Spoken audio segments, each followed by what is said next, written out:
केंद्रीय मंत्रिमंडल के मेरे साथी हरदीप सिंह पुरी,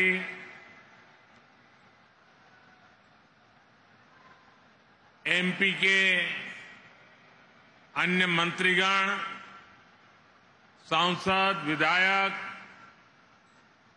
और मेरे प्यारे परिवारजनों, बुंदेलखंड की ये धरती वीरों की धरती है, शूरवीरों की धरती है।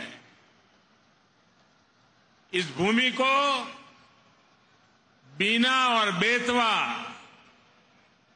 दोनों का आशीर्वाद मिला हुआ है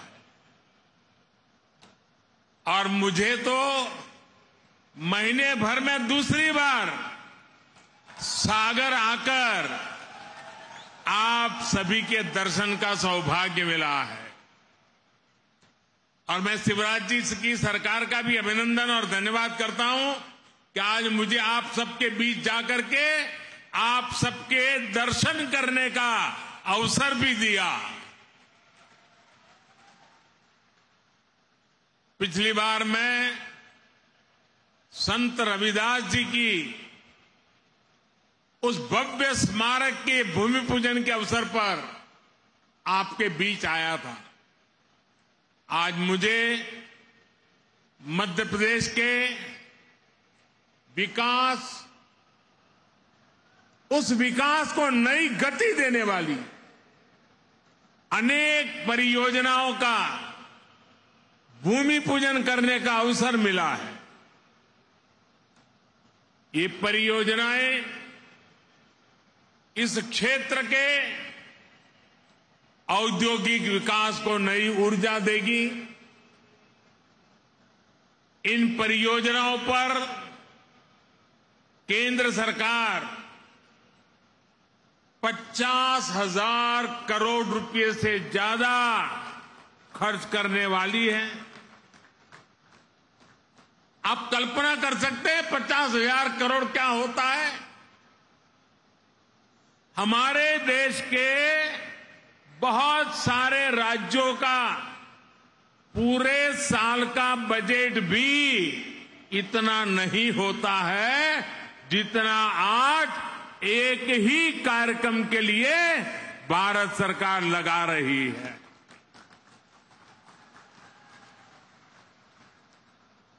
ये दिखाता है कि मध्य प्रदेश के लिए हमारे संकल्प कितने बड़े हैं।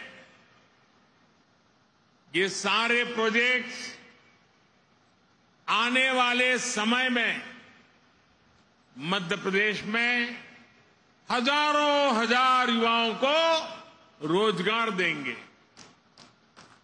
ये परियोजनाएं गरीब और मध्यम वर्गीय परिवारों के सपनों को सच करने वाली है।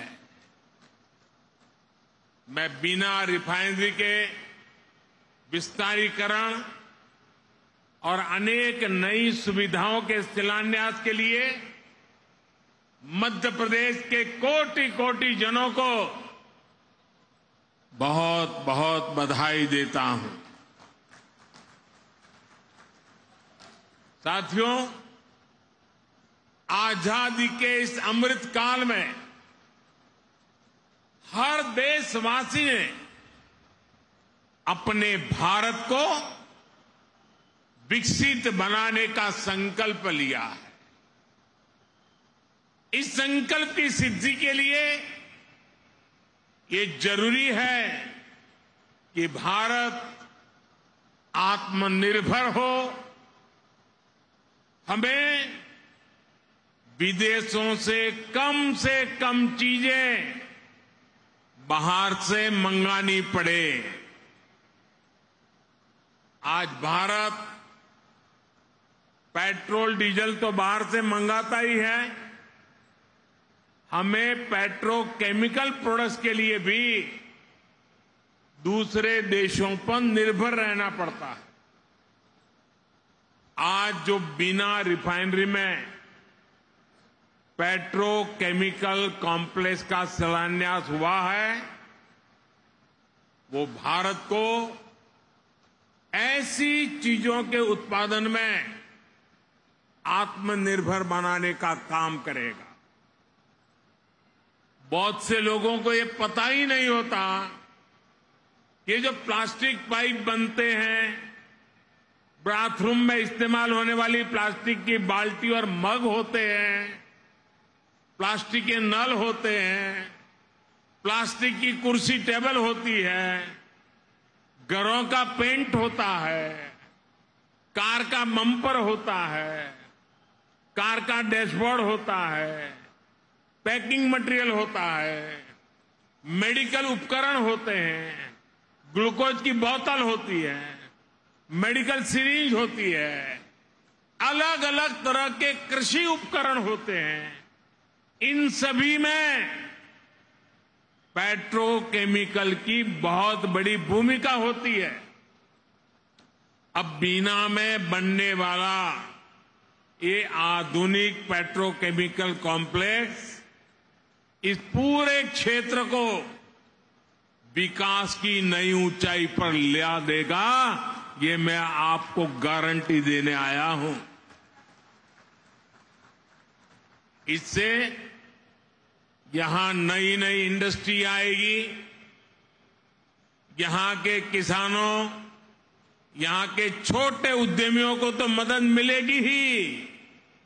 सबसे बड़ी बात है, मेरे नौजवानों को रोजगार के भी हजारों मौके मिलने वाले हैं।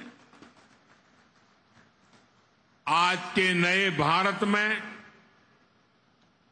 मैन्युफैक्चरिंग सेक्टर का भी कायाकल्प हो रहा है। जैसे जैसे देश की जरूरतें बढ़ रही हैं, देश की जरूरतें बदल रही है, मैन्युफैक्चरिंग सेक्टर को भी आधुनिक बनाना उतना ही जरूरी है। इसी सोच के साथ आज यहां इस कार्यक्रम में एमपी के 10 नए इंडस्ट्रियल प्रोजेक्ट पर भी काम शुरू किया गया है। नर्मदापुरम में रिन्यूएबल एनर्जी से जुड़ी मैन्युफैक्चरिंग जोन हो, इंदौर में 2 नए आईटी पार्क्स हो, रतलाम में मेगा इंडस्ट्रियल पार्क हो, ये सभी मध्य प्रदेश की औद्योगिक ताकत को और ज्यादा बढ़ाएंगे। और जब मध्य प्रदेश की औद्योगिक ताकत बढ़ेगी तो इसका लाभ सबको होने वाला है। यहां के नौजवान, यहां के किसान, यहां के छोटे छोटे उद्यमी, सभी की कमाई बढ़ेगी। सभी को ज्यादा से ज्यादा नए अवसर मिलेंगे। मेरे परिवारजनों, किसी भी देश या फिर किसी भी राज्य के विकास के लिए जरूरी है कि पूरी पारदर्शिता से शासन चले, भ्रष्टाचार पर लगाम कसी रहे। यहां मध्य प्रदेश में आज की पीढ़ी को बहुत याद नहीं होगा, लेकिन एक वो भी दिन था जब मध्य प्रदेश की पहचान देश के सबसे खस्ता हाल राज्यों में हुआ करती थी। आजादी के बाद जिन्होंने लंबे समय तक एमपी में राज किया, उन्होंने भ्रष्टाचार और अपराध के सिवाय एमपी को कुछ भी नहीं दिया। दोस्तों, कुछ भी नहीं दिया। वो जमाना था एमपी में अपराधियों का ही बोलबाला था। कानून व्यवस्था पर लोगों को भरोसा ही नहीं था। ऐसी स्थिति में आखिर मध्य प्रदेश में उद्योग कैसे लगते, कोई व्यापारी यहां आने की हिम्मत कैसे करता।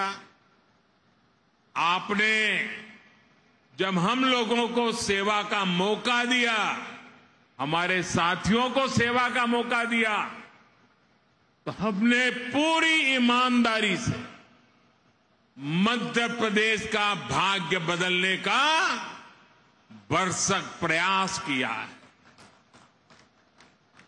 हमने मध्य प्रदेश को भय से मुक्ति दिलाई, यहां कानून व्यवस्था को स्थापित किया। पुरानी पीढ़ी के लोगों को याद होगा कि कैसे कांग्रेस ने इसी बुंदेलखंड को सड़क, बिजली और पानी जैसी सुविधाओं से तरसा कर रख दिया था।